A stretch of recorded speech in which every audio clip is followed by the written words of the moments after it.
સુરત શહેરના સચિન જીઆઈડીસી વિસ્તારમાંથી એક હૃદયદ્રાવક અને કમકમાટી ભરી ઘટના સામે આવી છે।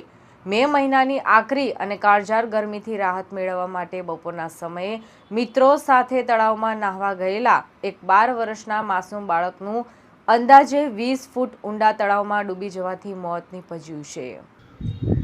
નાહવા માટે પાણીમાં ઉતરતી વખતે બાળકે લીધેલો થર્મોકોલનો સહારો અધવચ્ચે તૂટી જતા અકસ્માત સર્જાયો હતો। આ ઘટનાને પગલે શ્રમિક પરિવારમાં ભારે અરેરાટી અને શોકનું મોજું ફરી વળ્યું છે।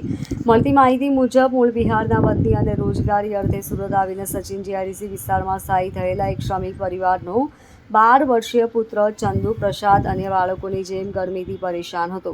સોમવારે બપોરે આશરે 2 વાગ્યાની આસપાસ જ્યારે સૂર્યનારાયણ ભગવાન બરાબર તપી રહ્યા હતા ત્યારે લોકો ઘરોમાં કે છાંયડામાં આશરો લઈ રહ્યા હતા ત્યારે ચંદુ તેના અન્ય 4 મિત્રો સાથે નજીકમાં જ આવેલા એક મોટા તળાવમાં નાહવા માટે ગયો હતો।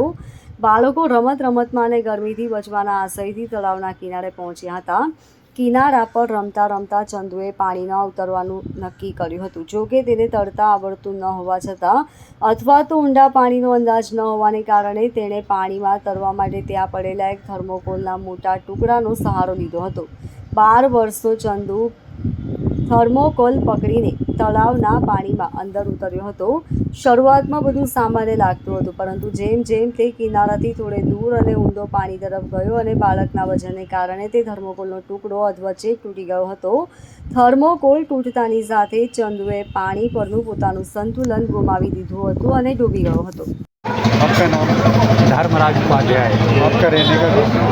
महालक्ष्मी विभाग 6 वर्ष। ये घटना कब बनी थी? कल कितने बजे? ये घटनी जो है करीब जो है 12:30 बजे के।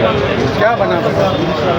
घटना यही बना था कि जो है ये लोग नहा रहे थे और नहाने में जो है वो डूब गया तो आकर बताए तो भाई घर वाले गए। कितने लोग वहाँ तालाब पे जो है ये 5 बच्चे गए थे। फिर क्या? 5 बच्चे में ये डूब गया तो आकर बताए। इसके पहले तो वहाँ कोई था ही नहीं, वही 4 बच्चे। मरने वाले बच्चे का नाम क्या है? चंदू। इसकी उम्र कितनी थी? अब वही 12-13 साल उम्र थी। ये कौन सी क्लास में करता था? कितनी क्लास? 5 क्लास। 5वीं? हाँ। सूरत में ही पढ़ता था कि और? नहीं, सूरत में ही पढ़ा। Bureau report LK star news सूरत।